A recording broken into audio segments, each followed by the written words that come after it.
Bueno, chicos, la clase de hoy es la continuación de la clase que dio Cele de ácido tranexámico. A pedido de Marce, vamos a actualizar el contenido en base a diferentes artículos y estudios relevantes de distintas especialidades. Para comenzar la clase de hoy, vamos a comenzar hablando del ácido tranexámico. En principio, a ver si pasa la diapositiva. Los objetivos son describir brevemente el mecanismo de acción, que ya lo habíamos visto en la clase anterior, detallar las indicaciones del uso del ácido tranexámico en el contexto perioperatorio, mencionar los nuevos escenarios donde hay mayor evidencia en cuanto a la reducción de sangrado, y por último, definir las dosis y las vías de administración según cada práctica. Cuando quieran hacer alguna pregunta o tengan alguna duda de lo que sea, me frenan. Si no está en la clase, después lo buscamos. Como a modo de introducción o un poco del recorrido que ha tenido el ácido tranexámico, comienza en 1964 con una publicación de la doctora Okatoko sobre la fibrinolisis o la inhibición de la fibrinolisis en las pacientes que tenían un sangrado menstrual abundante y en las hemorragias postparto como una droga segura, económica y con pocas contraindicaciones. De hecho, es considerada dentro de la Organización Mundial de la Salud como uno de los medicamentos esenciales. En el 2010, un estudio que comienza a darnos el uso del ácido tranexámico de modo universal es el CRASH, donde 20.000 pacientes demuestran que se disminuye la mortalidad en el uso o en el contexto de la emergencia, con una dosis estándar de 1 gramo en los pacientes con politraumatismos y con un estado hemodinámico inestable.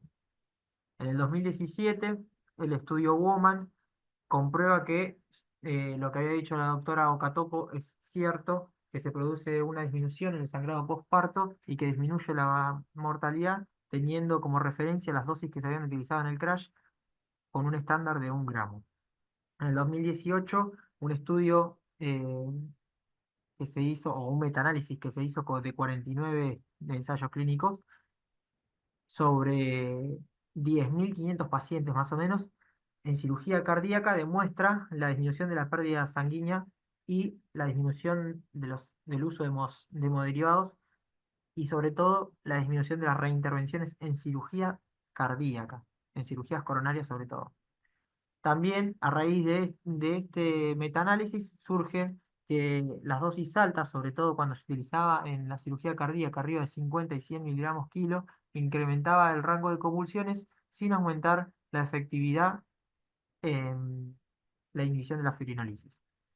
Y por último, los estudios actuales se están centrando en comprobar la reducción en el síndrome de respuesta inflamatoria sistémica por parte del ácido tranexámico. Hay evidencia sólida que demuestra que el uso de ácido tranexámico disminuye el uso de vasopresores, disminuye la estadía en cuidados intensivos, disminuye la asistencia respiratoria mecánica y, como dijimos recién, disminuye la respuesta inflamatoria. Como mecanismo de acción, como bien había dicho Cel en su clase, es un derivado sintético del aminoácido lisina que inhibe la fibrinolisis. Recordemos que es un antifibrinolítico. Se une reversiblemente al sitio de fibrina en plasmina. Acá a la derecha ven una imagen que sería la activación normal de la fibrinolisis y la inhibición por parte del ácido tranexámico en el sitio de unión de la lisina en el plasminógeno, evitando así la escisión de la fibrina. La plasmina actúa reduciendo la agregación plaquetaria y la adhesión. En cambio, el ácido tranexámico reduce la formación de plasmina, ayudando a la preservación de la función plaquetaria. Como farmacocinética, sabemos que a los 30 minutos de una dosis endovenosa ya alcanza las concentraciones plasmáticas máximas. Y es importante mencionar que a las 3 horas de una dosis oral también alcanza estas concentraciones. ¿Por qué? Porque hoy en día, vamos a ver más adelante, está en auge el uso del ácido tranexámico oral. La distribución tiene un volumen de entre 9 y 12 litros, a un 3% según las proteínas plasmáticas. Tiene una buena penetración en el líquido articular y en las membranas sinoviales, lo que lo hace muy eficaz en el uso intraarticular. Vamos a ver algunos estudios. Y las concentraciones son mínimas en la leche materna, lo cual se considera seguro para la lactancia. En cuanto al metabolismo y la eliminación, se excreta sin cambios en la orina, un 90% en las primeras 24 horas después de una dosis endovenosa, y los efectos antifibrinolíticos tienen una duración entre 8 y 17 horas. Obviamente las dosis deben ajustarse en cuanto a la insuficiencia renal, pero no es una contraindicación absoluta. En cuanto a los efectos adversos, los más comunes son las gastrointestinales, diarrea, náuseas y vómitos. En cuanto al sistema nervioso central, las convulsiones están asociadas a dosis altas. Ahora vamos a ver. La hipotensión está dada básicamente por la velocidad de inyección. Si tomamos una dosis de carga de 10 a 15 minutos, no vamos a encontrar estos efectos. Y también el último efecto adverso descrito es la visión borrosa. Acá a continuación vemos, como habíamos mencionado anteriormente, las dosis ajustadas según la creatinina o según el filtrado glomerular. Eh, Básicamente se cambia de 12 a 24 horas y la dosis estándar de 10 miligramos kilo pasa a 5 miligramos kilo en menos de un filtrado de 10 mililitros por minuto. En cuanto a los efectos adversos, los más comunes y conocidos son las convulsiones y el tromboembolismo. Bueno, el único real es las convulsiones. Aumenta el riesgo en los pacientes que se utilizan dosis altas. Esto se comprobó en los estudios en cirugía cardíaca, donde utilizar más de 50 a 100 miligramos kilo. Por lo tanto, se describe que más de 30 miligramos kilo no aumenta la eficacia del ácido tranexámico y comienza a aumentar exponencialmente la incidencia de convulsiones. Posiblemente tenga un mecanismo de inhibición GABA y receptores de glicina que incrementan las vías excitatorias. En cuanto al tromboembolismo, no hay ningún estudio que haya demostrado el incremento de los riesgos, tanto de infarto, de ACV, de TEP o de TDP. Entonces, no es una contraindicación absoluta haber tenido un antecedente. Lo que sí es una contraindicación absoluta es tener un tromboembolismo venoso agudo activo. El resto no son contraindicaciones absolutas. Continuando con los eventos adversos, como sabemos, y vamos a ver a continuación, el ácido tranexámico ha sido muy útil y muy importante para el desarrollo de las cirugías ortopédicas. Es por eso que, como se ha adoptado de manera universal, hay mucha evidencia sobre los efectos adversos. Eh, Hay una publicación que está acá abajo a la izquierda sobre la seguridad del ácido tranexámico, un estudio muy grande con 872.000 pacientes de 510 hospitales de Estados Unidos, que demuestra la disminución del 60% de las transfusiones, o sea, va de la mano con la eficacia del ácido tranexámico. Nos dice que hay menos complicaciones, menos necesidad de ventilación mecánica, cuidados intensivos y costo de la estadía hospitalaria, obviamente, sin aumentar los eventos adversos. Em, un metaanálisis de ensayos clínicos de pacientes con factores de riesgo incluyó 750.000 pacientes ASA3 y 4 con factores de riesgo. Bueno, estos ensayos clínicos, este metaanálisis, no observó ningún riesgo aumentado a 30 días en estos pacientes. Entonces, no es una contraindicación y no aumenta el riesgo de TBP, TEP, enfermedad coronaria, enfermedad vascular cerebral, y tampoco en las enfermedades con condiciones protrombóticas. En cuanto al uso clínico, vamos a ver a continuación que hay distintos tipos de aplicaciones.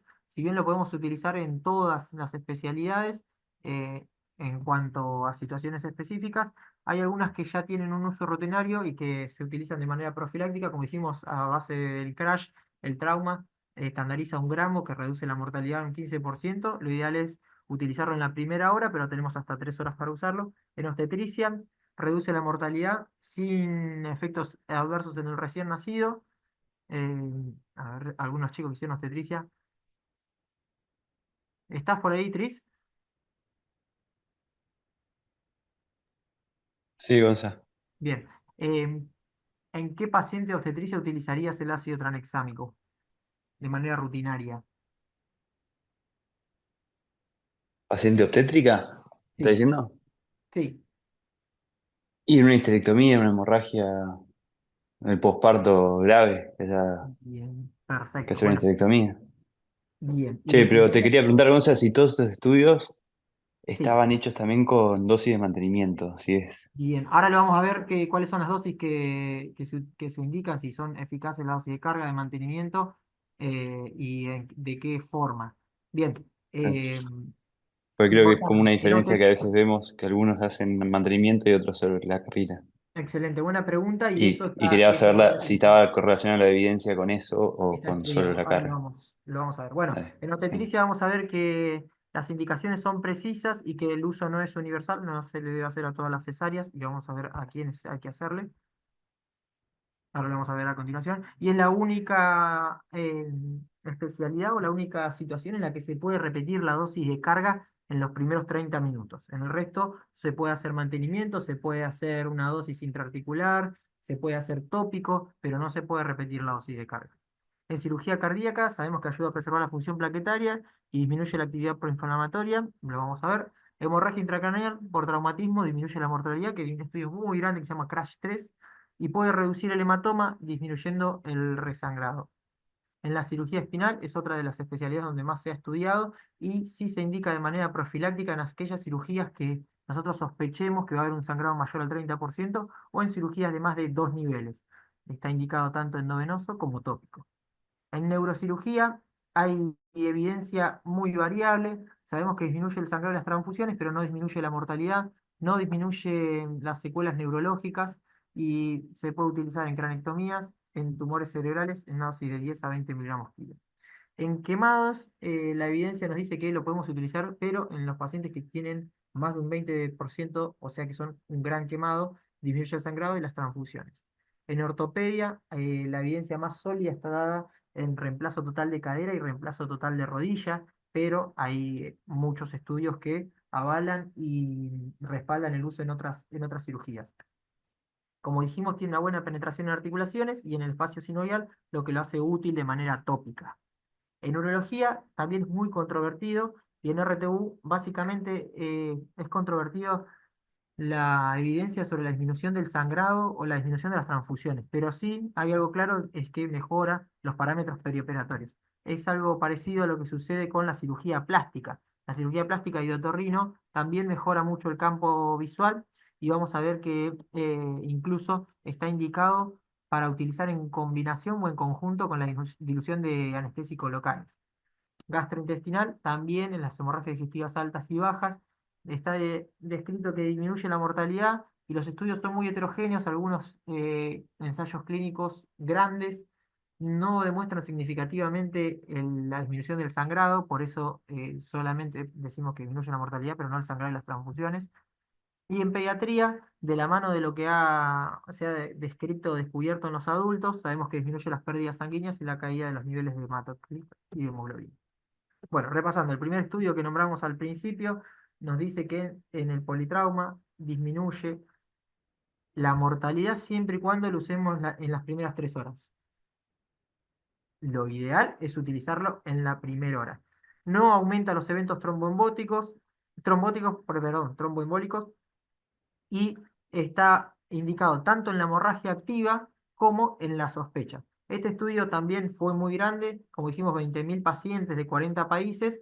¿Y por qué decimos sospecha? Porque se utilizó tanto en los pacientes que tenían una hemorragia activa visible, como en los pacientes, por ejemplo, que tenían una sospecha de una hemorragia interna con una sistólica menor de 90 o una frecuencia cardíaca mayor a 110. En base a estudios previos se había estandarizado para realizar este estudio una dosis fija de 1 gramo. ¿Por qué? Porque lo que se indica en este estudio es que debe realizarse en la primera hora y quienes reciben al paciente en la primera hora generalmente son emergentólogos o médicos no entrenados y solamente se ajustan dosis fijas. Entonces, en base a los estudios previos, se vio que 1 gramo, tanto para pacientes menores de 50 kilos como para pacientes mayores de 10 kilos, no traía efectos adversos y generaba una concentración muy cercana a los 9 microgramos por mililitros que debe tener en concentración de sitio efecto el ácido tranexámico. Por eso van a ver que en estos protocolos, como el CRASH, como los de el WOMAN en obstetricia, que está hecho para especialidades que no usan dosis por kilo o que les llevaría un problema calcular la dosis, estandarizan una dosis que sea efectiva para la gran mayoría de los pacientes. El CRASH 2 no había incluido a los pacientes con traumatismo de cráneo, por eso se hizo el CRASH 3, que fue un estudio de 12.700 pacientes que incluían a los pacientes con traumatismo de cráneo, pero que no tenían una lesión hemorrágica extra, o sea, solamente una lesión hemorrágica intracerebral. En aquellos pacientes donde se encontraban con un Glasgow menor de 12, utilizaban 1 gramo de ácido tranexámico dentro de las primeras 3 horas y también comprobaron que disminuía la mortalidad sin generar disminución del sangrado ni tampoco lograron disminuir las secuelas neurológicas. Entonces, lograron disminuir la mortalidad, pero no las secuelas neurológicas. Eh, Siguiendo con el estudio Woman, que habíamos mencionado al principio, también describió en 193 hospitales más de 20.000 mujeres que tenían hemorragias postparto el uso de una dosis fija de 1 gramo de ácido tranexámico, lo cual demostró que disminuyó casi un 40% la mortalidad y lo ideal es, si el sangrado sigue activo, repetirlo a los 30 minutos. No debe utilizarse de forma rutinaria o en forma profiláctica. Y algo importante, el estudio Woman demostró que si bien el ácido tranexámico disminuye la mortalidad en la hemorragia postparto, no disminuye no disminuye la cantidad de histerectomías. Y acá vamos a ver dos dosis que, como ha dicho Tristán, que lo vamos a ver más adelante, una dosis de carga y una dosis de mantenimiento. En cuanto a los quemados, dijimos que el ácido tranexámico ha demostrado ser útil en los pacientes que representan una superficie más de un 20%, o sea que son un gran quemado. Está comprobado que disminuye la pérdida del volumen sanguíneo, disminuye los requerimientos de hemoderivados y disminuye la incidencia de coagulopatía.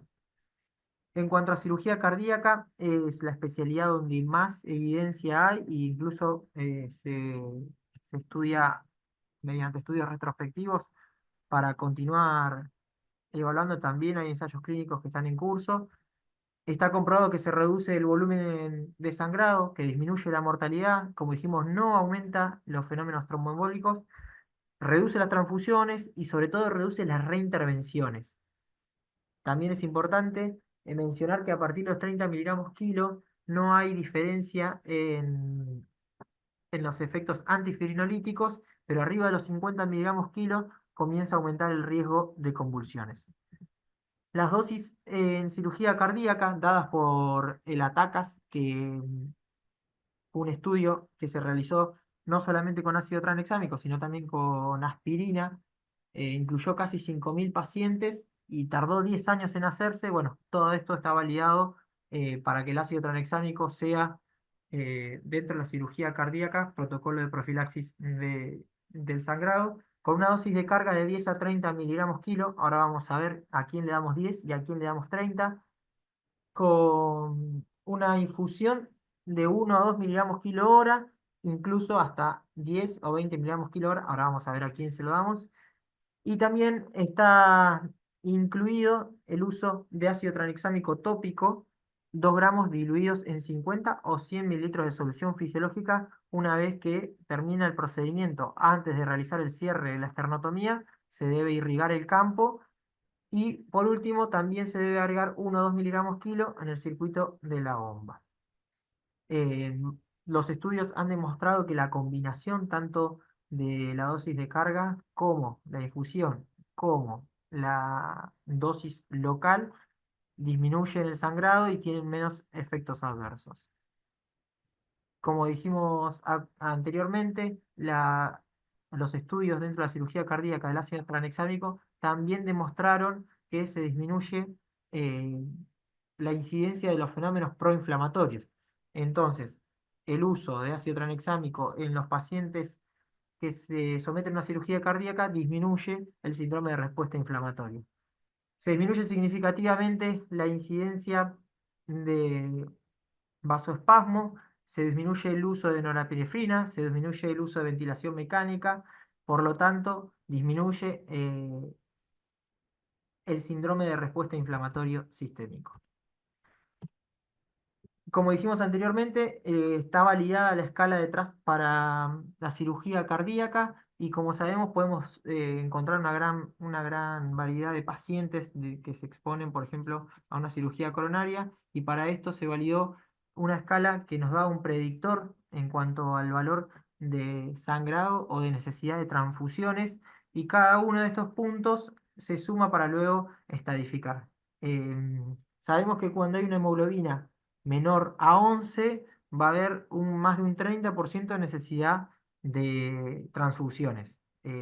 Cuando es mayor a 12, hay menos de un 1%. Bueno, entonces, todos estos, en base al estudio ATACA, que fue de 12.000 pacientes, se estadificaron o se indicaron cuáles eran los predictores. Hemoglobina menos de 13 13,5 es un punto, peso menor de 77, sexo femenino, mayor de 65 años, una cirugía no programada, creatinina más de 1,36, cirugía no aislada y cirugía cardíaca previa. Sumamos estos puntos y nos da el riesgo de sangrado. Puede ser basal, bajo, intermedio, alto o muy alto. Y esto nos va a dar una puntuación y una probabilidad de transfusión. Por ejemplo, un riesgo intermedio nos da una probabilidad de transfusión de un 50 a un 60%. ¿Qué hacemos con esto? Con esto vamos a ver la dosis que nosotros vamos a utilizar de ácido tranexámico en esta cirugía cardíaca. Si no tiene SEC o un riesgo de sangrado bajo, con un TRAS menor de 2, se hace un bolo inicial de 10 miligramos kilo y una perfusión de 1 miligramo kilo hora. Si hay un alto riesgo de sangrado o un TRAS mayor a 3, se hace un bolo de 30 miligramos kilo más una perfusión de 10 miligramos kilo. Se recomienda la aplicación tópica, 1 gramo, dijimos que podíamos aplicar hasta 3 gramos tópicos en la cavidad pericárdica con la finalidad de reducir las pérdidas postoperatorias. Recordemos ajustar las dosis según el filtrado glomerular. En cuanto a cirugía ortopédica, dijimos que después de la cirugía cardíaca es la que más evidencia tiene en cuanto al uso y las indicaciones. En el reemplazo total de rodilla y de cadera disminuye un 25% el sangrado, disminuye la mortalidad, disminuye las transfusiones, no aumenta los fenómenos tromboembólicos. La dosis va de 10 a 20 miligramos kilo endovenoso y 2 gramos de 1 a 3 puede ser intraarticular. En general, como preguntó Tristán hoy al principio, ¿cuáles son las dosis o cuáles son las indicaciones? En base a las guías de cada una de las especialidades podemos encontrar algunas dosis fijas, pero en general no hay un acuerdo universal del ácido tranexámico sobre qué vía ni qué dosis. Es por eso que hoy vamos a repasar o estamos repasando cada especialidad en particular. Dijimos que tópico podemos usar de 1 a 3 gramos en cirugía ortopédica, que se aplican al finalizar la cirugía o pueden ser aplicados en 3 partes de la cirugía. Incluso hay estudios que mencionan que no es necesario dejar un drenaje, por ejemplo, en el reemplazo total de cadera, una vez que se hace el tranexámico endovenoso más el tranexámico intraarticular, no es necesario dejar un drenaje porque si lo pinzamos o lo pusimos a través del drenaje va a ser igual de efectivo. Los pacientes con antecedentes tromboembólicos no tuvieron mayor incidencia de eventos, lo que habíamos nombrado anteriormente. ¿Hasta acá dudas, preguntas? Seguimos.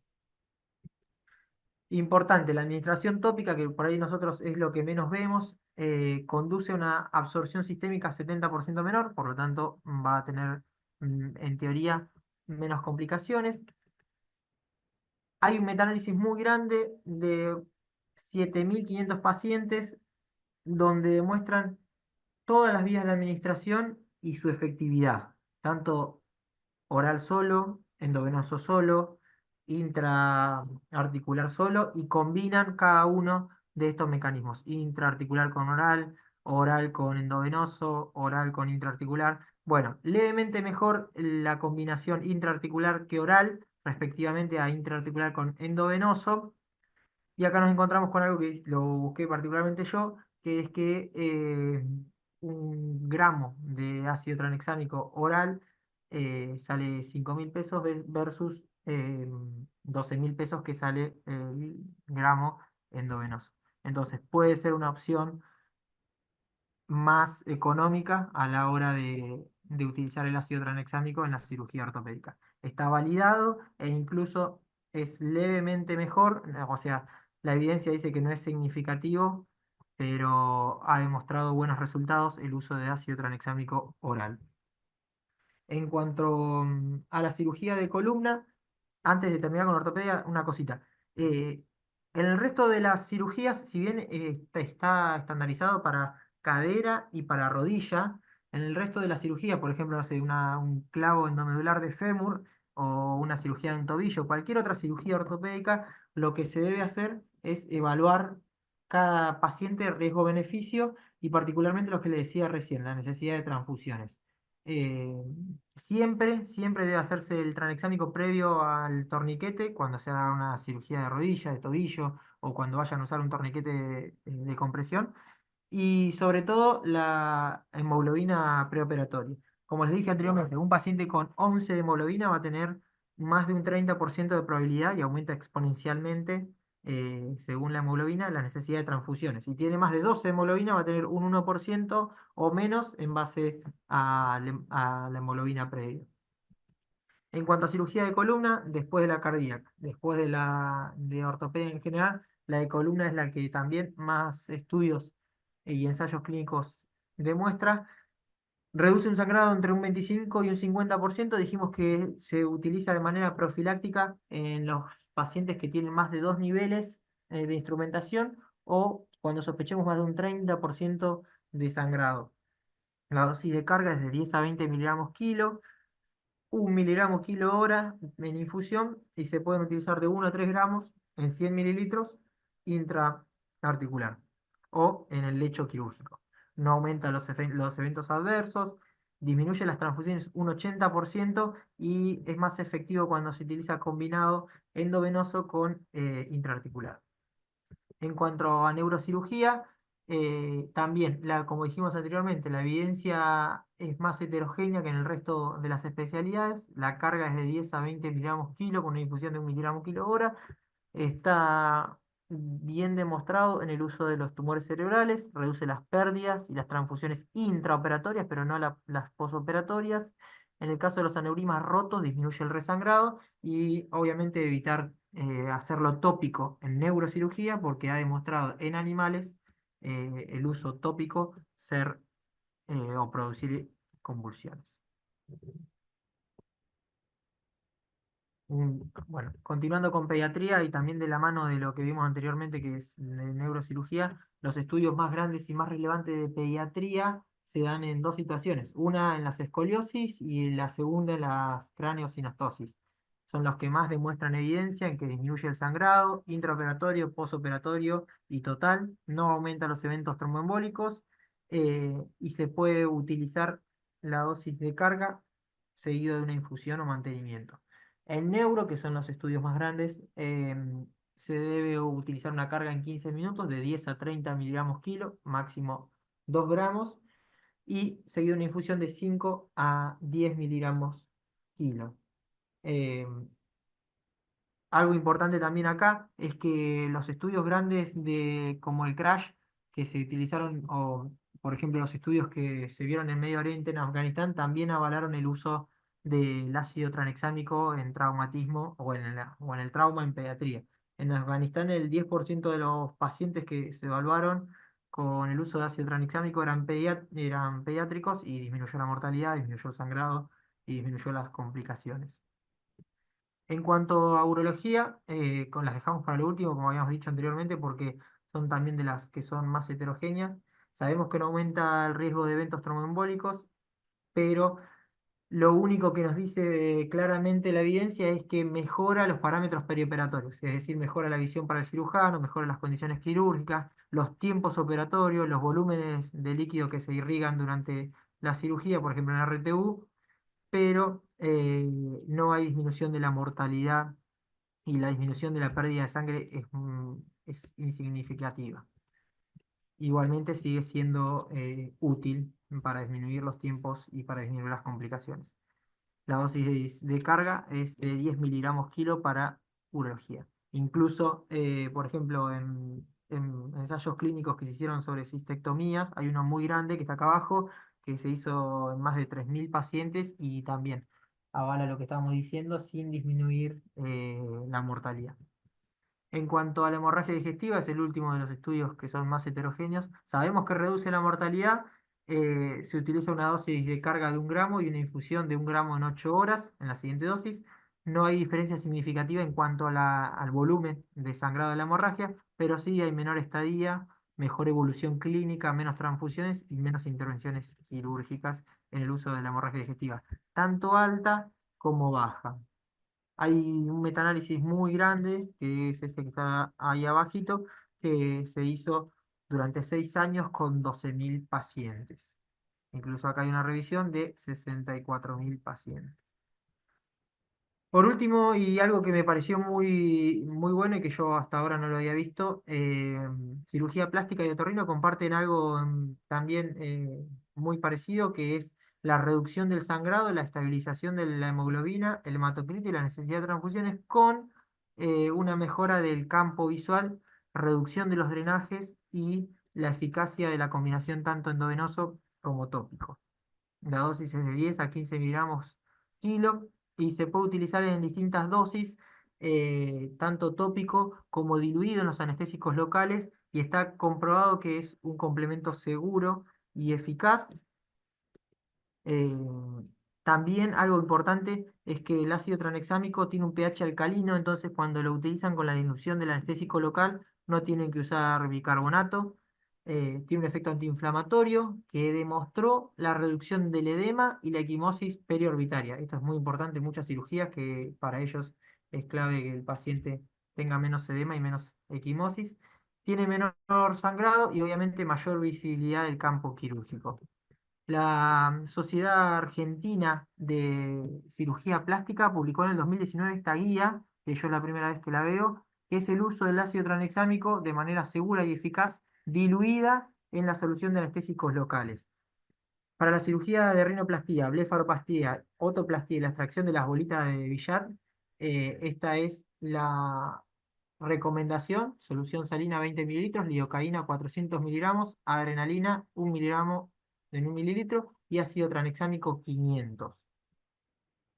Y para el resto de las cirugías, como son faciales, cirugía de contorno, lipoaspiración y mamas, no sé si llegan a ver acá abajo, para cada una de ellas, eh, en base a la cantidad de solución salina o solución fisiológica de anestésico local, es la cantidad de ácido tranexámico, que va de 500 a 1 gramo. En mamas y facial, 500 miligramos, y en cirugía de contorno y lipoaspiración, 1 gramo.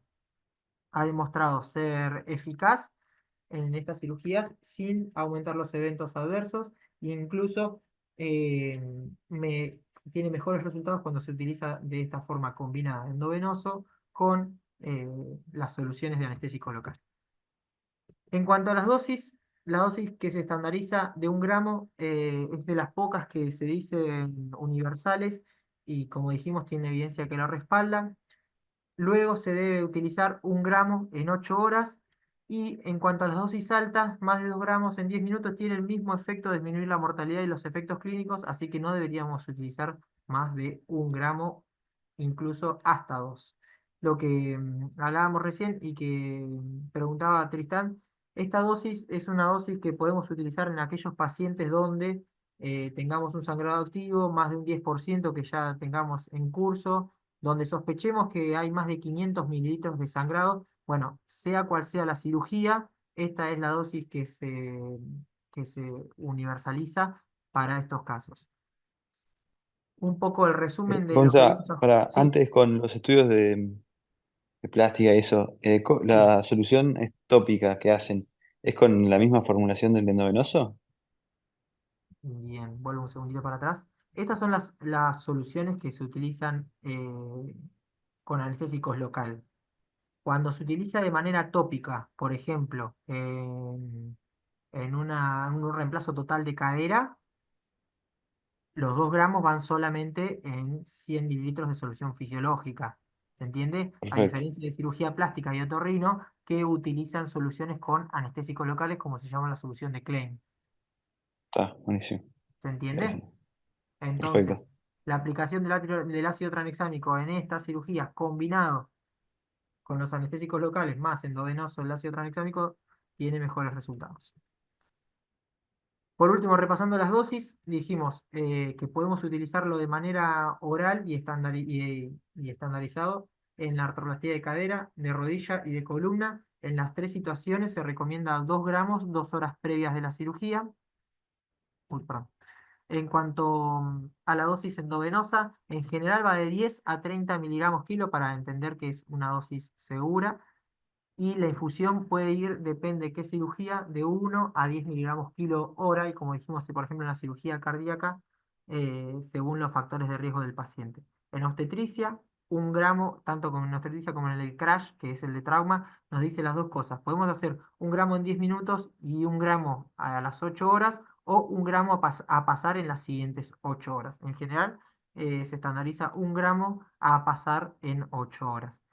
Eh, lo último que ven abajo es un poco el resumen de que si hay un paciente que tiene riesgo, por ejemplo, más de 500 mililitros de un sangrado activo, más del 10% ya activo, eh, hay que comenzar con la dosis de 10 miligramos kilo o un gramo en 10 minutos.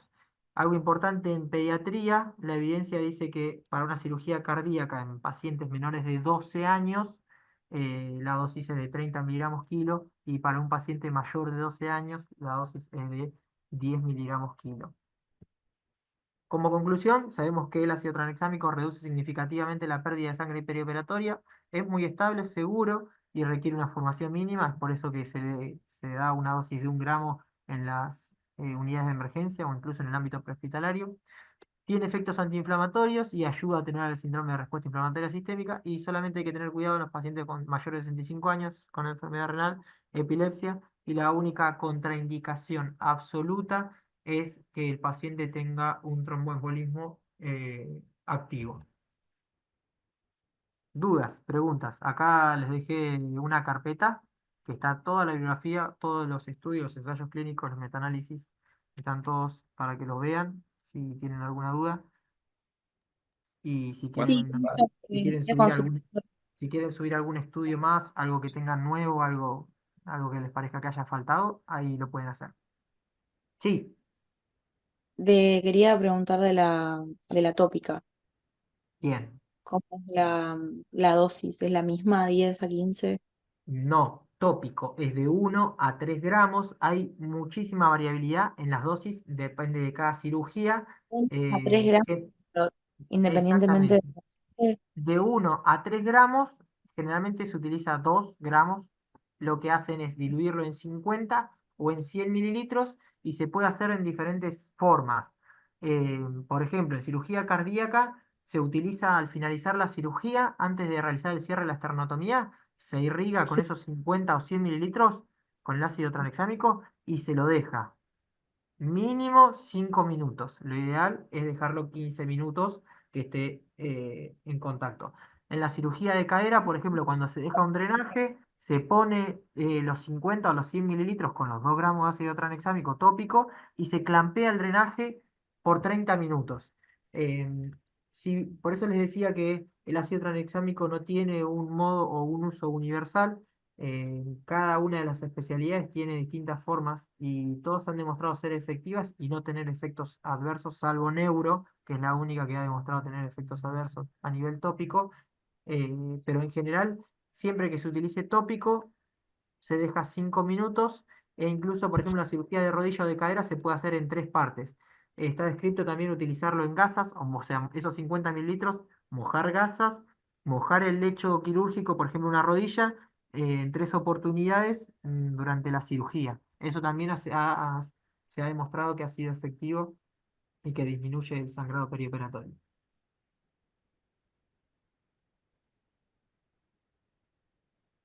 ¿Dudas? Pasa en cirugías de columna también, En eh, cirugías de columna lo mismo, una vez que también lo mismo. se puede utilizar en 3 veces como la de cadera o la de rodilla, o sea, generalmente dividen la cirugía en 3 tiempos, eso lo decide el traumatólogo, cuáles son los 3 tiempos, no sé, uno en el que fresan, el otro en el que ponen algo. Dividen la cirugía en esos 3 tiempos y lo hacen en 3 tiempos a la aplicación tópica. Siempre, cada vez que lo hacen tópico, tienen que esperar 5 minutos con el campo irrigado, o antes del cierre irrigan y esperan los 5 a 10 minutos de acción tópica. Excelente. ¿Lo has visto acá que lo hacen en algún lado o no? Eh, 2 veces como mucho lo habré visto. Incluso hoy les consulté justo a los plásticos del hospital, a todos los que estaban ahí, si alguna vez ellos habían hecho esto de mezclarlo con la solución de anestésicos locales o con la solución de Klein, y ninguno ni siquiera lo había escuchado, ni sabían que existían.